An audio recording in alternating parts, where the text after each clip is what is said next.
Hello everybody, welcome back to climax city. So finally एक break के बाद हम अगेन आप सभी के लिए क्राइम थ्रिलर फिल्म लेके आ चुके हैं जिसका नाम है इनसाइड मैन। गाइज, ये मूवी 2006 में निकली हुई अमेरिका की सबसे बेस्ट मूवी है जो बेस करती है एक बैंक पर जहां कुछ लुटेरे चोरी करने आते हैं, बट उनका मकसद पैसा चुराने का नहीं, सिर्फ एक लॉकर पे इंटरेस्ट रहता है। तो क्या है उस लॉकर में, ये जानने के लिए वीडियो को एंड तक जरूर देखें और अगर चैनल में नए हो तो सब्सक्राइब जरूर करना। तो बिना किसी देरी के मूवी देखते हैं। कहानी की शुरुआत होती है एक छोटे से जेल सेल से जहां हमें डेल्टन रसल से मिलाया जाता है जो कबूल करता है कि उसने बैंक रॉबरी का परफेक्ट प्लान बनाया क्योंकि वो खुद को साबित करना चाहता था। बट वो ये चीज कैसे किया, ये मूवी देखकर हमें पता चलता है। सीन शिफ्ट होता है और हम देखते हैं कि एक वैन में 4 लोग जो खुद को एक वाइट सूट में यानी पेंटर कवरल्स में ढके हुए बैंक की तरफ जाते हैं। रही बात बैंक की, तो वहाँ के लोग बेफिक्र होकर अपना वर्क कर रहे थे, इंक्लूडिंग बैंक मेंबर्स। तभी हम देखते हैं कि वैन में से एक आदमी आता है जो टॉर्च जैसी चीज के थ्रू सीसीटीवी कैमरा को बंद कर देता है एंड थोड़े ही मिनट में वैन के बाकी लोग मास्क लगाकर सामान वगैरह लेके अंदर आ जाते हैं और स्मोक गैस छोड़कर सबको नीचे लेटने के लिए बोलते हैं। बैंक के दरवाजे से धुआं बाहर आते हुए देखकर पुलिसमैन जो उस एरिया में चौकीदारी कर रहे थे अंदर जाने की कोशिश करता है, लेकिन रॉबर्स में से एक गन दिखाकर उन्हें चालाकी करने से मना करता है और दरवाजा उनके मुंह पे बंद कर देता है। ये देखकर वो पुलिसमैन बाकी स्टेशन में वायरलेस के थ्रू मैसेज भिजवाता है कि बैंक में डकैती हो रही है जिसमें लोगों को हॉस्टेज बनाया गया है। यहाँ पुलिस स्टेशन में हमारी मुलाकात होती है डिटेक्टिव केथ फ्रेजियर और बिल मैचल से। दोनों आपस में अपने प्रमोशन और मिस्टर फ्रेजियर के केस से रिलेटेड बातें कर रहे थे कि वहाँ उनके हेड आते हैं और उन्हें बैंक रॉबरी के बारे में बताते हैं। बिना वक्त गवाए दोनों डिटेक्टिव्स बैंक की तरफ निकल पड़ते हैं। इसी बीच बैंक के चेयरमैन और फाउंडर मिस्टर ऑथर केस को उनके ब्रांच में हो रहा रॉबरी के बारे में सुनकर परेशानी होती है क्योंकि उस पर्टिकुलर बैंक के लॉकर नंबर 392 में उनका एक सीक्रेट छुपा हुआ है। अगर वो बाहर आया तो बहुत प्रॉब्लम हो सकती है, इसलिए उस सीक्रेट को लॉकर से हटाना होगा या तो गायब करना होगा। दैट्स वाई लॉकर को रॉबर से बचाए रखने के लिए वो मैडेलिन वाइट को हायर करते हैं जिसके कई सारे कॉन्टैक्ट्स हैं एंड इस काम में वो बेस्ट थी। ताजुब की बात ये थी कि मिस्टर केस वाइट से भी उस लॉकर के बारे में कुछ नहीं बताते। मीनवाइल रॉबर्स हॉस्टेजेस के फोन को बंद करवाते हैं और बैंक के वर्कर से चाबी वगैरह लेते हैं, प्लस उन्हें सेम कलर के कपड़े और मास्क पहनाते हैं ताकि हॉस्टेजेस उनकी तरह दिखने लगे एंड जो कोई उनकी बात नहीं मानता वो उन्हें मार धमका कर अपनी बात मनवाते हैं। कुछ ही देर में वो लुटेरे लॉकर, मनी लॉकर्स और बैंक के स्टोरेज की तरफ पहुंच चुके थे। यहाँ बैंक के बाहर पुलिस बैरिकेड्स और अपने बंदूकों के साथ बाहर खड़ी हो चुकी थी कि तभी एक ओल्ड मैन को बाहर भेजा जाता है। पुलिस के पकड़ने पर वो मैसेज देता है कि उसकी तबीयत खराब होने की वजह से उसे बाहर किया गया। प्लस वो रॉबर्स का मैसेज देता है कि अगर किसी ने होशियारी दिखाई तो वो लोग 2 लाशें बाहर भेजना चालू कर देंगे। इसके अलावा हमें कुछ सीन दिखाई देता है जिसमें वो ओल्ड मैन और कुछ हॉस्टेजेस ये बता रहे होते हैं कि टोटल 4 रॉबर्स हैं जिसमें एक लड़की भी है। प्लस वो एक दूसरे को स्टीव नाम के वेरिएंट से बुलाते हैं, जैसे स्टीवी या स्टीवो, इसलिए उनका असली नाम नहीं पता। हॉस्टेजेस का ये भी कहना था कि वो काफी कंफ्यूज कर रहे थे एंड उनका प्लान काफी बेस्ट है। एनीवे, इतना तो हमें पता चल गया था कि डिटेक्टिव्स का हॉस्टेजेस से क्वेश्चन पूछना और उन पे शक करने का मतलब रॉबर्स अभी तक पकड़े नहीं गए। सीन शिफ्ट होता है और हम देखते हैं कि पुलिस रॉबर्स के व्हीकल को चेक करते हैं, बट टेस्ट करने पर उन्हें पता चलता है कि गाड़ी बिल्कुल क्लीन है और उसमें एक भी फिंगरप्रिंट नहीं था। इसलिए वो बैंक की फुटेजेस देख रहे होते हैं जहां उन्हें पता चलता है कि रॉबर्स ने इंफ्रालाइट की मदद से कैमरा को खराब कर दिया था। इट मीन्स पुलिस के पास उनके लिए कोई सबूत नहीं है। दैट्स वाई फ्रेजियर बैंक के कॉल्स को डायरेक्टली कंट्रोल रूम में शिफ्ट करवाते हैं, प्लस खुद बैंक में कॉल करते हैं, लेकिन अनफॉर्चुनेटली कोई कॉल नहीं उठाता। यहाँ बैंक में लुटेरे स्टोरेज रूम के फ्लोर को खुदाई करने लगते हैं जिसमें कुछ रॉबर्स हॉस्टेजेस को कंफ्यूज करने के लिए बारी बारी से हॉस्टेजेस के नजरों से छुपकर उनके ग्रुप में शामिल हो जाते हैं। अब क्योंकि पुलिस के साथ कन्वर्सेशन होना अभी भी बच गया था, इसलिए लुटेरे बैंक के वर्कर मिस्टर विक्रम जो कि एक पंजाबी थे उन्हें मैसेज बोर्ड के साथ बाहर भेजते हैं। बाहर खड़ी पुलिस तुरंत उसके पास जाती है और मैसेज बोर्ड को लेकर डिटेक्टिव्स को हैंडओवर करती है, जिसमें रॉबर्स डिमांड करते हैं कि उन्हें 2 फुल टैंक बसेस और JF के एयरपोर्ट में jumbo jet full gas with pilot करीबन रात के 9 बजे तक रेडी चाहिए। इतने में वहां ऑथर आता है मदद के नाम पर, बट पुलिस उनको कंट्रोल रूम से बाहर भेज देती है।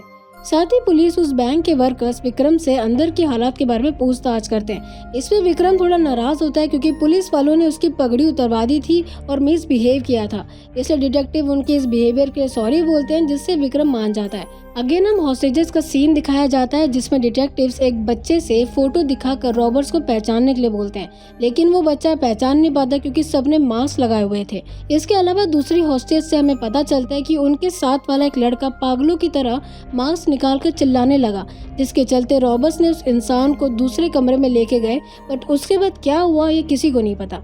सीन शिफ्ट होता है और हम देखते हैं कि वाइट एक पार्टी में जाती है, न्यूयॉर्क के मेयर से रिक्वेस्ट करती है कि वो डिटेक्टिव से मीटिंग फिक्स करवाए।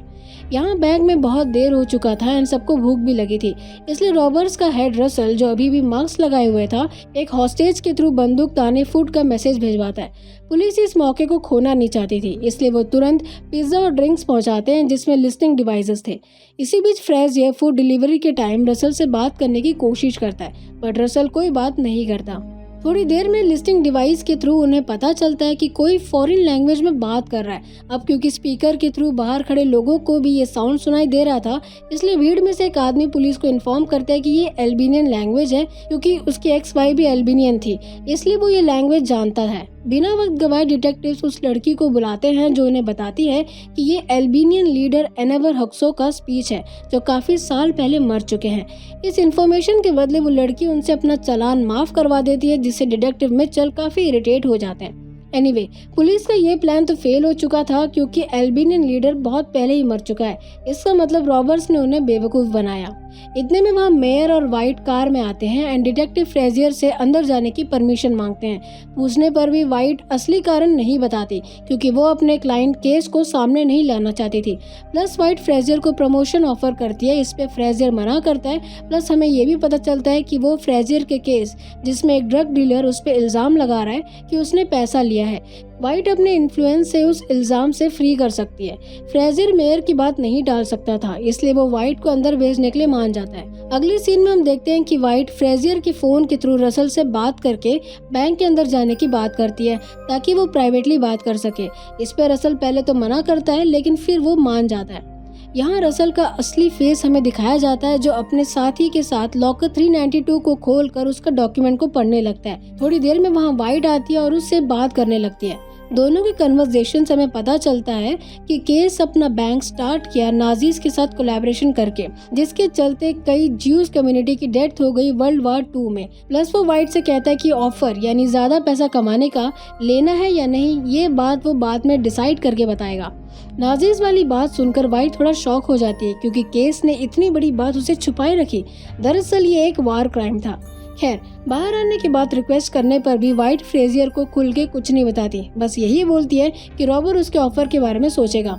इसके अलावा इस सीन में हमें ये भी पता चलता है कि फ्रेजियर समझ गया था कि रॉबर्ट का हेड टाइम वेस्ट कर रहा है अपनी डिमांड की बात मनवाकर, जबकि उसका असली मकसद कुछ और है।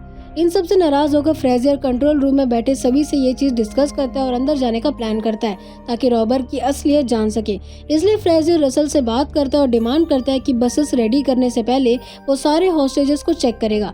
इस पर रसल मान जाता है। थोड़ी देर में हम देखते हैं कि फ्रेजियर बैंक के अंदर जाता है हॉस्टेजेस की सलामती देखने के लिए। अब क्योंकि फ्रेजियर समझ गया था कि इनका प्लान कुछ और है, इसलिए असलियत निकालने के लिए वो फ्रेजियर पे हमला करता है, बट शॉकिंगली रसल उससे सच्चाई नहीं बताता और उसे बैंक से बाहर कर देता है। स्टोरेज रूम का काम अभी तक खत्म नहीं हुआ था, उसमें और टाइम लगेगा, इसलिए रसल फ्रेजियर एंड उसकी टीम को डराए रखने के लिए कंट्रोल रूम में फोन करता है और बैंक के बाहर के कैमरा से ये दिखाता है कि उसने एक हॉस्टेज को मार दिया। ये देखकर फ्रेजियर रसल पे चिल्लाने लगता है। दूसरी तरफ पुलिस का हेड जॉन डेरियस ये खबर अपने हेड को बता देते हैं। पुलिस हेड डिटेक्टिव से नाराज होते हैं, इसलिए वो बिना वक्त गवाए जॉन को इस केस को हैंडल करने देते हैं। अब क्योंकि रॉबर्ट ने एक हॉस्टेज को मार दिया था, इसलिए जॉन अंदर जाने का प्लान करता है। इसी बीच फ्रेजियर उसी ऑफिसर से बात करता है जिसने वायरलेस मैसेज दिया था। बातों बातों में उसे एहसास होता है कि रॉबर्ट उनकी बातें सुन रहे हैं, इसलिए वो तुरंत विक्रम के गले से मिले मैसेज बोर्ड को तोड़ता है जिसमें उन्हें लिस्टिंग डिवाइस मिलता है। इसका मतलब रॉबर्ट को पता है कि पुलिस हमला करने वाली है, बट इससे पहले फ्रेजियर कुछ कर पाता, पुलिस अंदर जाकर ऑपरेशन ऑपरेट करती है। नेक्स्ट सीन में हम देखते हैं कि रॉबर्ट्स और पुलिस के बीच में जमकर लड़ाई होती है, लेकिन एक भी रॉबर्ट्स पकड़े नहीं जाते क्योंकि वो स्मोक ग्रेनेड्स की मदद से अपने आप को हॉस्टेजेस की भीड़ में शामिल करते हुए बाहर आ जाते हैं। पुलिस वाले बैंक के पूरे एरिया को छानबीन करने से उन्हें पता चलता है कि बैंक से कुछ भी चोरी नहीं हुआ है। इसके अलावा बंदूकें नकली रहती और किसी भी हॉस्टेजेस को मारा नहीं गया था। ये सब पुलिस को प्रोवोक करने के लिए एक्टिंग किया गया था। हॉस्टेजेस और रॉबर्स के सेम कपड़े होने के कारण पुलिस सबसे पूछताछ करती है, सभी को फोटोज दिखाती है, बट अनफॉर्चुनेटली कोई किसी को समझ नहीं पाता, जिसके चलते उन्हें सारे हॉस्टेजेस को छोड़ना पड़ता है और हॉस्टेजेस में मौजूद रॉबर्स को भी क्लीन चिट मिल जाता है। लेकिन फ्रेजियर को कुछ सही नहीं लगता, इसलिए वो अपने तरीके से सर्च करता है, जहां उसे पता चलता है कि ऑफिशियली बैंक के लॉकर नंबर 392 का कोई रिकॉर्ड ही नहीं है। इसलिए वो तुरंत वाइट से बात करता है, बट वाइट उसे ज़्यादा कुछ नहीं बताती और बस नाजीज डीलिंग का हिंट देती है। फ्रेजियर नाराज़ होकर कार में हुई ऑफर का रिकॉर्डिंग वाइट को सुनाता है, क्योंकि उसी के कारण फ्रेजियर को प्रमोशन मिला है एंड अब वो पीछे नहीं हटेगा। इसलिए ये रिकॉर्डिंग के चलते मेयर एंड वाइट दोनों फंस जाएंगे। इसके बाद हम देखते हैं कि वाइट केस को रसल के बाहर आने के बारे में बताती है, जहां हमें पता चलता है कि रसल ने डॉक्यूमेंट्स को नहीं चुराया और ना ही पैसा, उसने 392 की लॉकर से डायमंड्स चुराए हैं। ये सुनकर ऑथर बताता है कि उस लॉकर में एक रिंग भी था जो एक रिच बैंकर की वाइफ का था। जब 60 साल पहले मैंने नाजीज के साथ हाथ मिलाए तो उनके प्रॉपर्टीज इंक्लूडिंग रिंग को जब्त कर लिया गया था। मैं उसका दोस्त था, अगर मैं चाहता तो उसे बचा सकता था, लेकिन नाजीज ने मुझे खरीद लिया था। सो ये एक तरीके से वार क्राइम कहलाता है, इसलिए केस इसे छुपा रहा था। एनीवे, वाइट को केस की इन सब बातों से कोई फर्क नहीं पड़ता, वो पैसे लेती है और वहाँ से चली जाती है। एक हफ्ते बाद हम देखते हैं कि रसल का स्टार्टिंग सीन दोबारा दिखाया जाता है, जिसमें वो आगे बताता है कि उसकी टीम एक फेक स्टोरेज रूम बनाई ताकि रसल वहां छुप कर रह सके और सही समय आने पर वहां से बाहर निकल सके। प्लान के मुताबिक वो बाहर आ रहा था कि तभी उसके साथी जो बैंक के बाहर उसका इंतजार कर रहे थे इन्फॉर्म करते हैं कि पुलिस डिटेक्टिव्स वहां आ गए हैं, बट अमेजिंगली रसल आराम से उनके सामने से चला जाता है और लूज डायमंड फ्रेजियर के पॉकेट में डालता है जब वो उसे टकराता है। एनीवे, रसल तो अपने साथी के साथ भाग जाता है और यहाँ फ्रेजियर लॉकर में जाकर देखता है तो डायमंड्स और एनवेलप चोरी हो चुके थे। प्लस उसे रसल का मैसेज मिलता है रिंग के साथ कि फॉलो द रिंग। बिना वक्त गवाए वो केस से इस बारे में बात करता है, लेकिन केस कुछ भी बताने को तैयार नहीं था। इसलिए फ्रेजियर अगेन वाइट और मेयर के साथ मीटिंग फिक्स करता है और उन्हें वार क्राइम का पता करने बोलता है, नहीं तो वो ये रिकॉर्डिंग के बारे में सबको बता देगा। खैर, घर आने के बाद फ्रेजियर अपने गर्लफ्रेंड के साथ रात बिताने जाने वाला रहता है कि तभी उसके पॉकेट से लूज डायमंड मिलता है, जिससे उसे रियलाइज होता है कि रसल ही वो आदमी है जो उसे टकराया था और हमारी मूवी यहीं खत्म होती है। सो गाइस, ये था हमारा आज का वीडियो। आई होप आपको एक्सप्लेनेशन अच्छा लगा होगा, और अगर अच्छा लगा है तो मेक श्योर कि आप इसे लाइक करें, शेयर करें, अपने फैमिली फ्रेंड्स को सब्सक्राइब करें और कमेंट करना मत भूलिएगा। मिलते हैं नेक्स्ट वीडियो में, तब तक के लिए गुड डे।